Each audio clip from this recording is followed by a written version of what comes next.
Welcome friends, প্রত্যেকে স্বাগত আমাদের ইউটিউব চ্যানেলে। যে সমস্ত ভিউয়ার্সরা প্রথমবার চ্যানেলটি দেখছেন তারা অবশ্যই চ্যানেলটিকে সাবস্ক্রাইব করে দেবেন এবং চ্যানেলের পাশে থাকা বেল আইকনটি প্রেস করবেন যাতে এই ধরনের খবরাখবর সবচেয়ে আগে সবচেয়ে দ্রুত আপনাদের কাছে পৌঁছে যায়।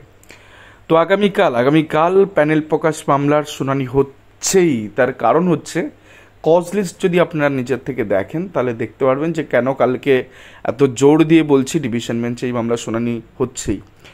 তো আমরা আগে কজ লিস্টটা দেখিনি, তারপরে এই বিষয়ে আমরা আলোচনা করব।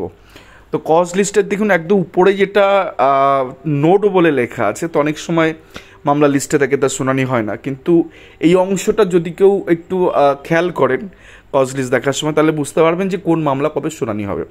তো এখানে কি লেখা আছে, অন মানডে অর্থাৎ আগামীকাল 15/7/2024 টু বি মেনশন। তো প্রথমে টু বি মেনশন ম্যাটারগুলো শুনবেন জাস্টিস হরিশ টন্ডন স্যার এবং জাস্টিস প্রসেনজিৎ বিশ্বাস স্যার। দেন এক্সটেনশন দেখুন এই সেকেন্ড পার্টের হচ্ছে এক্সটেনশন ফর ইন্টিমেটা, এটা শুনবেন। Then fix matter, then old case will be taken up first, thereafter hearing matters will be taken up from 1092/2012 Gautam Kumar Sasmal versus state of West Bengal and others. তো একদম পরিষ্কার লেখা আছে যে কীভাবে কালকের দিনটা তিনি অতিবাহিত করবেন হাইকোর্টে, কোন কোন মামলাগুলো আগে উঠছে। তো টু বি মেনশন ম্যাটারে আমরা যদি দেখি তো এখানে মাত্র 3টি কেস রয়েছে।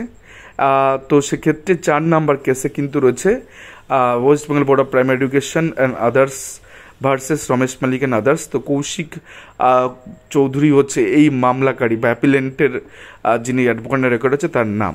তো এখানে একটি ক্যান অ্যাপ্লিকেশন হয়েছে। তো আগামীকাল এখানে আইটেম 5 না, এটা আইটেম 4 হবে। কোর্ট নাম্বার 8-এ মন্ডে 15/7/2024 তারিখে কিন্তু 60,000 প্যানেল প্রকাশ মামলার শুনানি হচ্ছেই। এখন এক্সটেনশন পর ইন্ট্রিম অর্ডার আছে। এখন ইন্ট্রিম অর্ডার দেওয়ার আগে দুই পক্ষ থেকে পুরো বিষয়টা জেনে নেবেন যে কী বৃত্তান্ত। আবার এই মামলাটাই কিন্তু এই মাসের একদম শেষে জাস্টিস অমৃতা ম্যাডাম বেঞ্চে কিন্তু এই মামলা রয়েছে। তো সেক্ষেত্রে আমাদের গোটা বিষয়টার দিকে নজর থাকবে যে 60,000 প্রাথমিকের যে নিয়োগ হয়েছিল 2 দফায় 2014 টেট থেকে 2016 সালে এবং 2020 সালে প্রায় গোটা 60,000, সেই মামলার শুনানি কিন্তু আগামীকাল।